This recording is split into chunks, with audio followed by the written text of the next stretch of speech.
from Jerusalem, Israel. Welcome to episode 4 of our now weekly medical war crimes seminar hosted by Rabbi Hanania Weitzman. This is Lowell Joseph Gallen, founder of the Root and Branch Association Limited, established in New York State in God of Israel Bless America in 1981, and now celebrating our 40th anniversary, 1981 to 2021, 40 years young.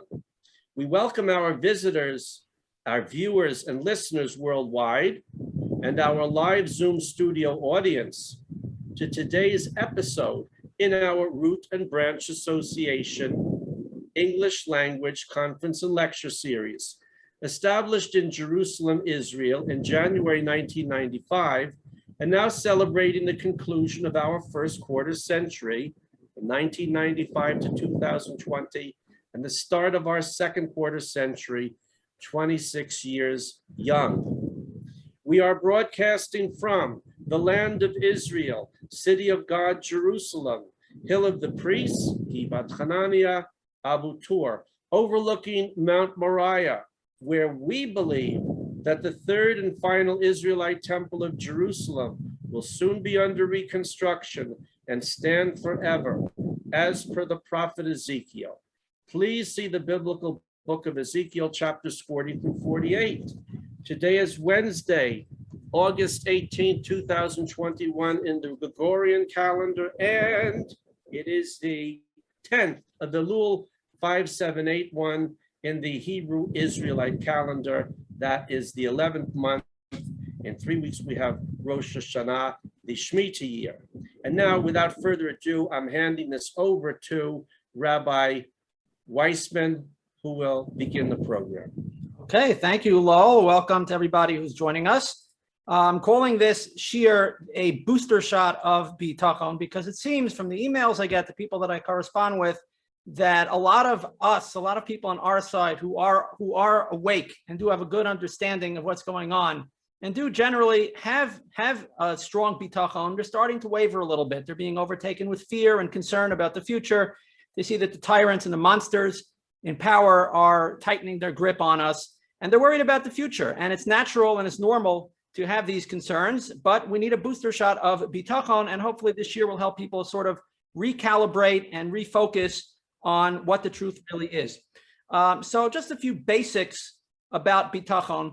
First of all, a Jew cannot be a frum Orthodox Jew without having bitachon. It is really step one of being a Jew, as we'll see. You can't do any of the mitzvos without having a solid foundation of bitachon. Maybe a person can go through the motions of doing the mitzvah, but to really do the mitzvah and to even have a basic understanding of what the mitzvah is, it's virtually impossible for almost any mitzvah if you're not really trusting in God, as we will see. A few of the classic Sfarim that I recommend people look at to bolster their bitachon would be the Sefer Chazon Ish wrote a Sefer called Emuna Bitachon. It's a very short Sefer. The Chovos Halavavos, as I'm sure everybody knows, has a big essay on bitachon, which is a classic. And there's also one which might not be as well known, a much longer essay, and is very thorough. It's called Sefer HaMaspik LeOvdei Hashem. That's also part of a larger Sefer. And within that Sefer, there's a long essay, about 35 pages or so, on bitachon. That was written by Rabbi Avram, the son of the Rambam. And it's excellent for providing a general background on bitachon and the main concepts. There are many other Sfarim as well, but as you go through the Torah on bitachon, you'll see that it's really the same concepts that come up over and over and over again. And the differences between the Sfarim is simply the way they package it, the way they present these basic concepts. But really, the general concept of bitachon is very straightforward. It's very simple. So I want to share with you a few sources, some of which are more well known than others from Shas, and then we'll go into some even more basic sources from Chumash and from Navi. So first of all, the first source comes from Sota. This is one that most people know. Sota Daf Mem Ches Amud Beis. Tanya Rabbi Eliezer Agadol Omer. We learned in a brayso Rabbi Eliezer Agadol said, Kol mi sheyesh lo pas besalo. Anybody who has bread in his basket. Ve'omer, and he says, Ma ochel machar. What will I eat tomorrow? Eino ela mikitane amana. He is short on faith. He has food for right now, and he's worried about tomorrow. He's short on faith. Now, most of us, I assume, if we open up our fridge or our cupboard, we will have enough food for today and tomorrow. Some people have been prepping. They have food for years and years and years. So I don't think that makes us short on faith. However, if we are worried about the future, we'll see from here, if we have our needs taken care of right now, and we're worried about the future, that means that we're short on faith. That's not me saying it. This is not a radical idea. This is Rabbi Eliezer Agadol telling us, and Sota Daf Memches Amid Beis, and nobody argues about this. We are not allowed to worry about the future if we have our needs taken care of today. And of course, the most obvious source in the Torah for this was the man, right? You had millions of Jews in the desert with no food, and the man fell for them every single day. And they only had one portion a day, except for Shabbos and Yom Tov when they had a double portion. How are you going to feed millions of people in the desert? Only with a miracle. They couldn't store the food, they couldn't save the food, and they had to count on Hashem every single day for 40 years to get their food. And even after they sinned, when they did the Egel, the following morning, the man was still there. Hashem continued to take care of the Jews. So we learned from there, if you have food for today, you're not allowed to worry about tomorrow. The same God who took care of you today, we have to trust that he will take care of us tomorrow. I thought I lost the call there for a second. Something popped up. Okay, so that's source number one.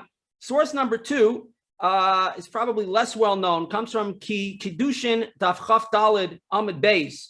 This is more of a legalistic concept, but it ties into the overall concept of Bitachon. Tana Rabbana, we learned in a brisa. Hiko al eno v'sima al azno v'chersha eved yotzei bohen lecheros. If somebody strikes a slave on his eye and blinds the slave, or strikes him on the ear and causes him to lose his hearing and go deaf, the slave goes out to freedom from that. We do have a concept of avdus in Judaism, and a slave will go free. A master is not allowed to beat his slave and cause him injuries like that. The slave will automatically earn his freedom for that. Neged eno, the eno roa, let's say the master strikes the servant opposite his eye and he can't see. Neged ozno, the eno shamea, opposite his ear and he loses his hearing. Ein eved yotzi ben lecheres. He does not go out to freedom. This is sort of a side concept, but it leads into the main point. So the Gemara continues, and it makes this distinction between one who hits an animal and causes an injury, and one who strikes a person and causes an injury. Okay, and the Gemara says, "Shani Adam the bardasu iu mavis lenafshe." It's talking about if you frighten somebody, if you jump out of the shadows and you go boo and you startle somebody, and because of that he loses his hearing because you scared him. So the person who inflicted this damage is not liable for damages, at least from the human court. The heavenly court will probably punish him, but from the human court he's not liable. And Rashi explains why. Because if a person gets scared, it's because of his own mind that he got scared. Because he is setting his heart to the fright of a sound that is coming suddenly. What this means to say is that if you jump out of the shadows and yell boo at somebody, and he gets so terrified by that he has a heart attack or that he loses his hearing. So granted, you didn't do a good thing. You're not a nice guy. Hashem will probably punish you for that. However, the human courts are not going to hold you liable because the person himself should have had enough bitachon to not be injured from a strange sound, from a sudden fright. The person should have to know if something sudden happens, Hashem is here. You have to mentally train yourself that sometimes strange things happen in life. Sometimes suddenly there is a loud noise. Sometimes suddenly somebody will start shouting at you and you don't know what's going on. You can't go to pieces. And if a person goes to pieces, they are partially at fault for being injured. Certainly to that extent that if you're going to become injured from fright, that shows that you have something wrong with you, and therefore the person who caused caused you to be afraid is not fully liable for that. We have to strengthen ourselves to even be ready to stand up to sudden frights and sudden noises. We see this as well with Hillel Hazaken. That's the next source. Brachos Samach Amar Aleph tells a story about Hillel. This is more well known, I believe. It says Tana Rabbana. We learned in another brisa.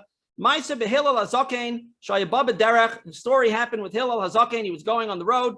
V'shama kol tzvacha ba'ir. He was outside the city and he heard a sound of screaming from the city. Amar, he said, Muftach ani she'ein tebesoch beisi. I am fully confident that this screaming is not coming from my house. Now the Mefarshim explain in different ways. Some say because he was sure that he had a special merit, that a sudden tragedy wouldn't happen in his house. I think the more common explanation is that he had trained his household to not go to pieces, to not start screaming if something bad happens. Bad things do happen, tragedies do happen, but Hillel was sure that even if a tragedy happened in his home, they wouldn't be going to pieces and screaming, that they would be able to deal with it calmly. The Allah HaKasav Omer, and about him the pasuk says, Mishmua ra lo yira, nachon libo batuach b'Hashem. From evil tidings he will not be afraid. His heart is straight, trusting in Hashem. Bad things do happen in the world, but we don't have to live in terror of them. We don't have to go to pieces. If bad things happen, then we should stay calm and deal with them. And the Gemara later on the page continues with a different story. Hahu talmida dahava ka'azo basre de Rabbi Yishmael b'Rabbi Yossi b'Shuka d'Tzion. There was a certain student that was walking after Rabbi Yishmael b'Rabbi Yossi in the marketplace of Tzion in Israel. So the Rebbe saw the student was scared of something. He was walking around and he was clearly jittery. So Amarle, so the Rebbe said to the student, Chata'at, you are a sinner. Because it says, Pochadu b'Tzion chatoim. The sinners in Zion were afraid. We learn from here that if a person is afraid, that is a sign that he is a sinner. A person who has bitachon will never be afraid, with one exception, and I mentioned this earlier. A Jew is allowed to be afraid and must be afraid of not serving Hashem properly, of maybe doing a sin. A person has to fear Hashem and fear doing a sin, but to fear other people, to fear the future, to fear something sudden that happens, that is a sign that the person is sinful. Now, none of us is perfect. We all have ups and downs, and we might have concerns and fears, but generally speaking, the more fear a person has, the greater a sign is that that person has sins that they need to deal with. There's something wrong with that person and the way they are serving Hashem, and that is the cause of their fears. One more story, also from Brachos. This one of Samach Amid Beis. This is a well-known story about Rabbi Akiva, that he was traveling. And it says as follows: Tana Mishmei de Rabbi Akiva. We learned in the name of Rabbi Akiva, first the teaching and then the story. This is a well-known saying. A person should accustom himself to saying everything Hashem does is for the best, which is the most basic concept of bitachon. If you learn through the Sfarim, this is the most basic concept. Not necessarily to believe that the sick person will always get better. Sick people die. Poor people sometimes stay poor. They don't always buy a lottery ticket with their last dollar and hit the jackpot. Those are only the stories that we hear about, but we don't hear about all the times that people spend their last dollar on a lottery ticket and they don't win the jackpot. Sick people die. Poor people sometimes don't win the lottery. Bad things do happen. So the definition of bitachon is not that you have to say what I want is definitely going to happen, or what I think is the positive outcome is definitely going to happen. And the Chazon Ish makes this point very strongly in his sefer on the subject. That is a very common error when it comes to bitachon. People think that if you don't expect the poor person to get better, then there is a problem with your bitachon. That is absolutely not true. But the definition of bitachon is that you fully believe that everything that does happen is what was meant to happen, that God is running the show and he is doing what is best for everybody at all times. That is a definition of bitachon. And that should give a person confidence regardless of what happens, even if something unpleasant happens and you dive into Hashem to give you the strength and the confidence to deal with it and get through it, but you must trust that that was what was best for you. So that statement comes from Rabbi Akiva. Kihad Rabbi Akiva, now the story, he was traveling on the road, he reached the outskirts of a certain city, he was trying to find lodgings for the night and nobody wanted to give him a bed for the night. He was stuck. So Amar, he said, called the Abad Rahman al-Latav. Right, so he says he was true to his beliefs. He was not a hypocrite. He says, all right, this isn't very pleasant. I'm stuck for the night, but everything Hashem does is for the best. I'll deal with it. So he went and he made his bed out in the desert outside the city. He just found a place to spend the night outside the city. And he had three things with him. He had a chicken, he had a donkey, and he had a candle. Also, Zika Kavila Shraga. So his night just got worse. A wind came and blew out his candle. So now he was stuck in the dark. Also, Shunra Achlai Latarnagola. Then a cat came along and ate up his chicken. Also, Arye Achlai Lachamra. And then a lion came along and ate up his donkey. So his night went from bad to really bad. Now he had nothing. So Amar, he continued to say, called the Avad Rahman al-Latav. Everything Hashem does is for the best. I'm not going to worry about it. Baila. Asa Gaisa Shavila Masa. That very night, an army came and captured the city. Amar Lahu. So Rabbi Akiva said to his students afterwards, Lav Amri Lahu, didn't I tell you? Everything Hashem does is for the best, because had he had a candle burning in the night, the army would have seen him and they would have captured him. Or if he had a chicken or a donkey making noise, same thing. So in the moment, he didn't understand why this was for his best, but he accepted it, and Hashem was actually saving his life. So that is the fundamental concept of bitachon, to recognize that everything comes from Hashem and everything that Hashem does is for the best. Now, the fact is we don't even need Shas to teach us all these things, although they do arrange it for us very nicely and give us practical stories. But if you simply learn the Torah, learn the Chumash, learn the Navi, it'll instantly boost your bitachon. I mentioned earlier, a Jew cannot be a real Jew and do the mitzvot without trusting Hashem. It's built into the system. And I'll give you just a few of many examples. The concept of Edim Zomimin, the Gemara in the beginning of Makos talks about witnesses who come to court testifying about somebody that he stole money or that he murdered someone. And then a second pair of witnesses comes and says the first pair of witnesses is false, not necessarily challenging the testimony itself, but rather saying these witnesses couldn't possibly know what happened at that time and place because they were with us at that time and place far away. They were not in that place. They were far away from there. They were not present, so they could not have possibly witnessed what they claim to be witnessing. And the halacha is, it's a little bit of a strange halacha on the surface, but the halacha is that the first pair of witnesses gets the punishment that they intended to inflict on the other person. So, for example, if they testify that the first person stole $500, and then a second pair of witnesses comes and says, you weren't there at that time and place, but you were with us at the time, you couldn't possibly know. So the first pair of witnesses must pay $500 to the person that they intended to victimize. And if they intended to inflict a capital punishment on him, they are executed. They get the same punishment that they intended to inflict on the person. However, if their testimony is successful and the court convicts that first person and either penalizes him or executes him, and only then the second pair of witnesses comes and disqualifies the first pair of witnesses doesn't get punished. Again, they don't get punished in the human court. God will certainly take care of it. But they don't get punished in the human court. They go off scot-free. Now, this is not really logical on the surface, because if they only intended to victimize the person, but they fail because the second pair of witnesses comes before Beis Din executes a verdict, then they get punished. But if they actually harm the person and they're successful, they don't get punished. That doesn't make any sense. It should be just the opposite. So what do we learn from here? Hashem says, don't worry about it. I'll take care of it. I'll punish these people. I'll take care of them. Okay. Also, when it comes to cases of capital crimes, the Torah says that if Beis Din wrongly acquits somebody and it turns out that they are guilty of the capital crime, there's no double jeopardy and they don't execute him. Now, why is that? Why don't they execute the person? This person is a criminal. He's a menace to society. Why don't they execute him? Maybe they lock him up. I don't know, but they certainly don't execute him. Why not? It's the same thing. Hashem says, if they manage to get through the court system and to get acquitted, that wouldn't have been possible if I didn't want it to be that way. It says in the Torah, "V'noki v'tzadek al taharog." Don't kill somebody who is innocent or a tzaddik. So tzaddik means if he's righteous. Naki means that he's innocent of the crime. Okay, so if a person is found innocent of the crime, even if he's not innocent of the crime, Hashem says you're still not allowed to kill him. Why? The pasuk continues, "Ki lo atzdik rasha," because I, Hashem, will not validate the rasha. If the person is really wicked, I'll get him, and I wanted to take care of him myself. I didn't want you to take care of him. So this is built into our legal system in monetary time, in monetary crimes, and even capital punishment. The very basic concept of bitachon is built into our legal system. We can't have Jewish courts without bitachon, that if the court gets things wrong, or even if the court executes somebody based on false witnesses, we don't execute the false witnesses, but we let Hashem take care of it. It's really incredible. And there's also a concept in witnesses, which further illustrates the point. If Moshe and Aaron come to Beis Din together as a pair of witnesses and testify against somebody, we throw them out of the court. Why? Because two brothers or two relatives are not allowed to testify together.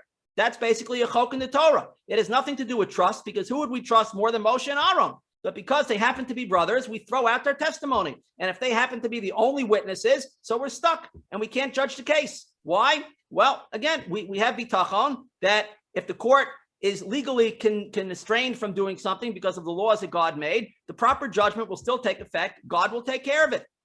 Okay.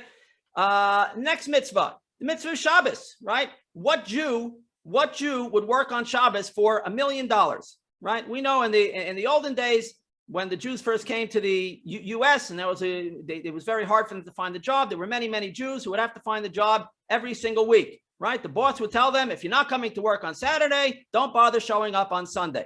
So some Jews passed the test and they would get fired every Saturday or every Sunday when they tried to come back to work, and they had to find a new job, but they would not violate Shabbos. Other Jews, unfortunately, fell to that test, and many of their children are not Jewish anymore. They married out, they gave it up. But Jews today, certainly, if I offered you $1 million to work on Shabbos, you wouldn't even think twice about it. You'd say, absolutely not. Of course not. It wouldn't even tempt you, right? What Jew would work on Shabbos for any amount of money? You wouldn't do it. Now, why not?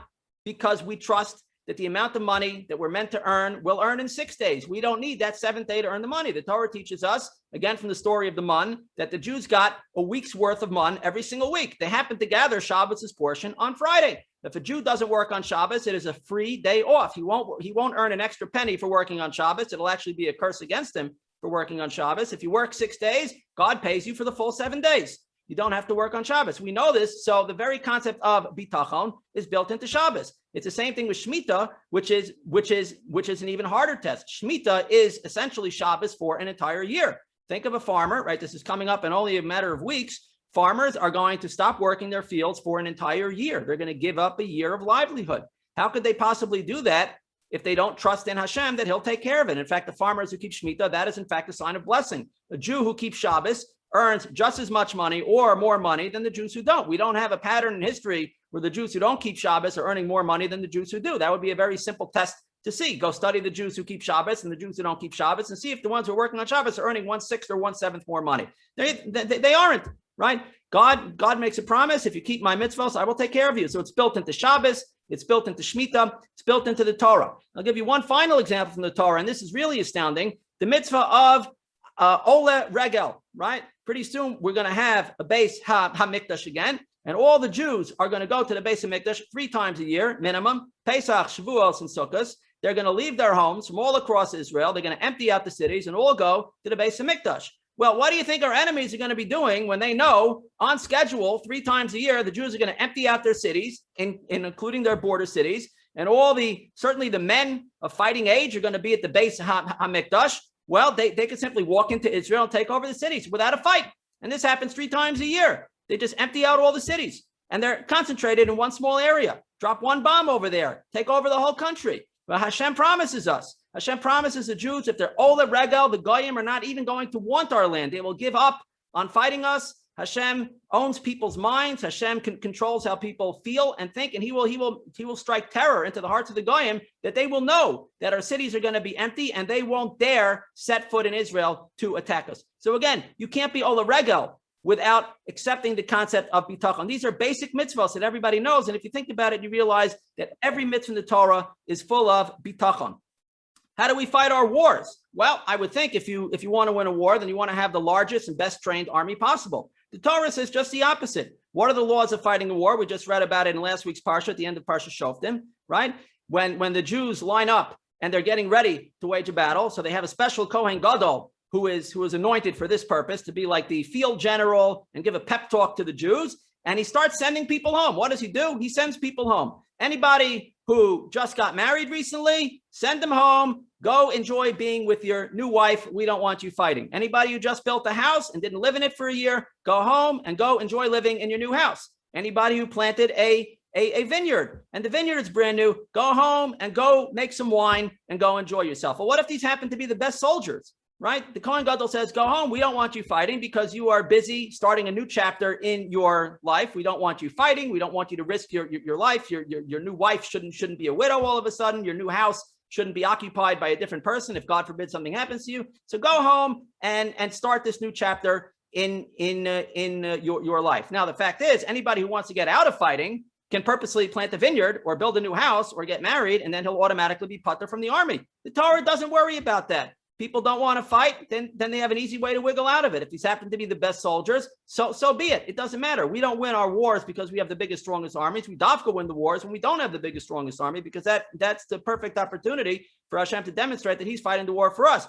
Furthermore, the Kohen Gadol then sends away anybody who is afraid. Anybody who's scared of fighting, go home. We don't need you. Or as the Gemara in Sota tells us, if they're scared of the Averos that they did, if they're afraid that they didn't daven so well, that they might have talked out during davening, or they didn't say Kriya Shema, and they're afraid that because of that, Hashem is not going to watch over them, go home. Don't worry about it. We will fight without you. What other army in the world would give such a pep talk to its soldiers, basically sending home essentially anybody who doesn't want to fight, or anybody who's starting a new chapter in their life, or anybody who's simply afraid to fight? What army would even be left over after that? The Torah says, if you do this, Hashem will be with you. And then his next pep talk is, go into the battle with full confidence that Hashem will be with you. In other words, we're doing everything the opposite of what a natural army would do. We're trusting in Hashem, and then we stop fearing because then we know Hashem is going to be with us. So the fact is that the behavior of somebody who has bitachon is markedly different than the behavior of someone who doesn't have bitachon.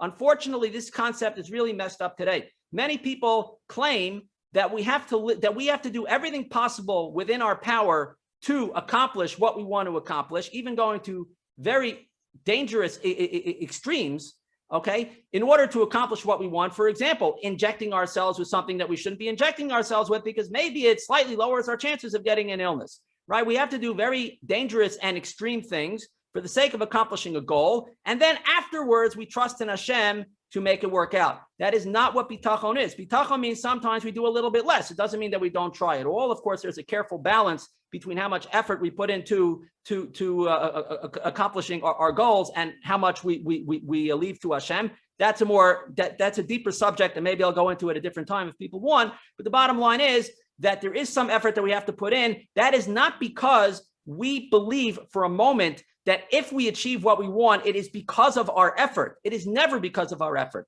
We have to put in effort because there's a curse on the human race from the times of Adam and Chava that man has to work for his bread by the sweat of his brow.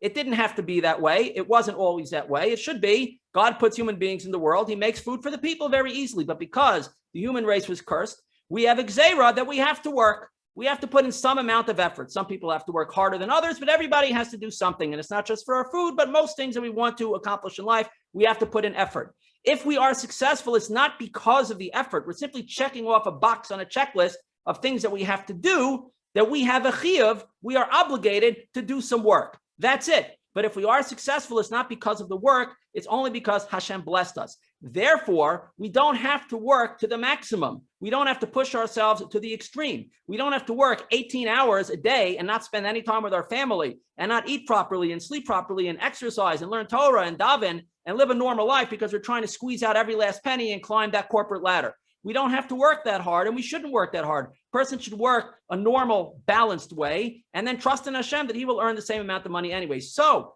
the behavior of somebody who has bitachon is going to be different than somebody who doesn't. The person who doesn't have bitachon will do the absolute maximum that is humanly possible, and then he'll say, now I expect Hashem to help me. When he's actually showing he doesn't trust in Hashem, because if he trusted in Hashem, he would know that he doesn't need to do the absolute maximum and kill himself. He can do a normal amount or even slightly less than a normal amount, depending on the person, and trust in Hashem, and he will get exactly the same outcome, which is the outcome that was nigzar upon him on Rosh Hashanah, right? We know that on Rosh Hashanah, Hashem decrees how much money the person is going to earn for the coming year. It doesn't matter how many hours you work. Again, once you satisfy the basic minimum amount of work that you have to do to satisfy that checklist, then you're going to earn the same amount of money anyway. So there's no sense in killing yourself. Use the rest of the time to serve Hashem. Okay. Somebody who has bitachon has no fear, as I mentioned earlier. There is an inverse relationship between fear and bitachon. As we saw before, it says, Pachadu b'tzion chatoim. If a person is afraid of the government or people or getting sick or the future, it's a sign that he's a sinner. Now, we're all sinners to a certain extent, and we have to work on ourselves. As we work on ourselves, as we learn Torah, as we do tshuva, we will find that our fears will lessen. The world itself is not necessarily going to change. The dangers are not going to change, but we are going to change. We're not going to be afraid. Okay? Now, you know who really is afraid? The bad guys are afraid. The most sinful people in the world, the monsters who are in charge, the people with the great power, they live in absolute terror. They're afraid of us, and they're afraid of each other. And they're afraid of everything because they're working for the world's largest mafia. The people in the mafia have a lot of guns and they have a lot of power and they're very brave, or they're seemingly very brave and confident, but they live in terror because they know that their whole operation can come crashing down at any time. They're all afraid of each other. One person might snitch on the next person to save himself, and they might be brothers and they're hugging and kissing each other, but they know that each one is going to give up his fellow to save himself. And they know that at any time, their mob boss might turn on them for any particular reason, real or imagined, and that's the end. So they live in constant terror. So the people who are in government, they're not working for us. They're working for overlords and even higher, more powerful people. They live in terror of them, and they live in terror of us, exposing them for what they are. And they live in terror of us not following along with their plan, or their plan being foiled in the many ways that it can. They live in terror of everything because they're sinners, and that's their punishment. That's not only their punishment. Their punishment is going to be much greater than that. But at least their current punishment, they're getting punished every moment because they have no bitachon. They're not capable of having bitachon because they have no connection to God whatsoever. They're fighting Hashem, and therefore they live in abject terror all the time. So the question is, why do things have to be this way? If we have bitachon and we're trusting in Hashem, why do we see things getting worse and worse and worse as time goes on? Well, the answer is it has to be this way, and we know it's going to be this way. We know that in the war of Gog, Magog, the nations of the world are going to turn on Israel, and they're going to invade Israel, and they're trying to capture, and they're going to try to capture Israel. The world is going to be a big mess. So if we see that things are going in that direction, we should be confident that Hashem told us. Again, we don't know all the details. We don't know exactly when everything is going to happen and all the details of how it's going to play out. But generally speaking, it's absolutely certain that we're living in the footsteps of Mashiach and the war of Gog and Magog. We're either in the thick of it, or the physical aspect of it must be very imminent. So that should fill us with confidence because we know that God chose us to live now. God chose us to be part of this time. And we know that Hashem is doing everything for us. And in fact, he's doing it so people can wake up. He wants people to do tshuva and turn to him. Unfortunately, I wrote this in previous articles. The only way most people are going to do tshuva is when their backs are against the wall, right? When you watch the movies, right? And you see people are stuck and their back is against the wall, then they turn to God. That's their last option. When everything else fails, they turn to God. Well, we shouldn't wait for that to be the last option. That should be the first option, and that should be the only option. But if people have the mentality that they're going to try everything else first, and only when that fails, they'll turn to God. So God says, no problem. I'm able to work with that. He takes away everybody's sources of strength, and then they're forced to turn to Hashem and wake up. That's the way it is today. And people are, in fact, waking up to the fact that the Erev Rav are ruling the Jewish people, Amalek is ruling the world, the rabbis of today are fake rabbis, the present company excluded, of course, and there are some good ones out there, but the prominent ones, the people who are getting salaries from the government and are heading the organizations, they're all frauds, they're all phonies. You couldn't say this 5 years ago or 10 years ago, and now people are starting to realize it. The masks are coming off. There's like a beer chametz. God is separating the good from the bad very clearly. It's necessary for this to happen in order that people can truly turn to Hashem, to turn away from these other false sources of confidence, and God will eventually expel them from our midst. So this is part of the redemption process. It has to get scary, but the scariness is really for the people who haven't yet woken up. For us, hopefully, we will be like Shevet Levi that didn't have to experience the brunt of the slavery in Egypt. They were still not able to leave the country. They still suffered when they saw their brothers and sisters as slaves. It wasn't a pleasant experience for them, but they were spared the brunt of it. And we have to hope that because we already, generally speaking, get the lesson, we're turning to God. Again, we're not perfect and we need to turn to Hashem even more, but generally speaking, we are getting the lesson. So hopefully we will be spared the brunt of what's happening because we've already woken up. Okay, the pasuk says in Yeshayahu, Mem Tes pasuk Yud Zayin,